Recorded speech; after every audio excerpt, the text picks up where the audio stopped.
সবাই মিলে তো খাটুশ্যাম বাবার মন্দিরে যাওয়ার জন্য রওনা দিয়ে দিয়েছি, তবে প্রচণ্ড পরিমাণে ভিড় হয়েছিল আর আমরা সবাই আলাদা আলাদা হয়ে গেছিলাম। আগের বারেও ভিড় হয়েছিল ঠিক কত, তবে কেউ কাউকে ছাড়া হয়নি, তবে এবারে না সবাই আলাদা আলাদা হয়ে গেছিল।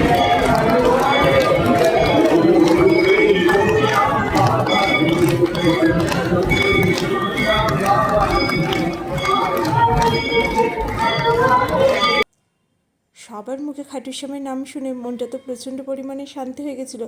আর খাটুশ্যামকে তো বলা হয় হারাকা সাহারা। খাটুশ্যাম বাবা হলেন মহাভারতের ভীমপৌত্র, যিনি কলিযুগের সবচেয়ে শক্তিশালী দেবতা হিসেবে পূজিত হয়।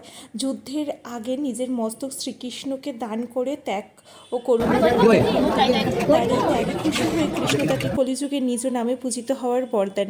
রাজস্থানে খাটুগ্রামে তার প্রধান মন্দির অবস্থিত। আর খাটুশ্যামকে অনেকেই বিশ্বাস করেন ওই যে হারেকে সাহারা। আমরা তো পুজো দিয়ে কেনাকাটি করে সবাই মিলে এবার বাড়ির উদ্দেশ্যে রওনা দিলাম। হোটেলে একটু রেস্ট নিয়ে, প্রচণ্ড রোদ্দুর ছিল, খুব গরম ছিল। আর আমাদের দুই যায় শপিং আর শেষ হয় না। বাস স্ট্যান্ডে এসেও আমরা দুজন কিনতে পেরেছি, আর ওদিকে আমাদেরকে ফোন করছে যে বাস ছেড়ে দেওয়ার সময় হয়ে গেছে।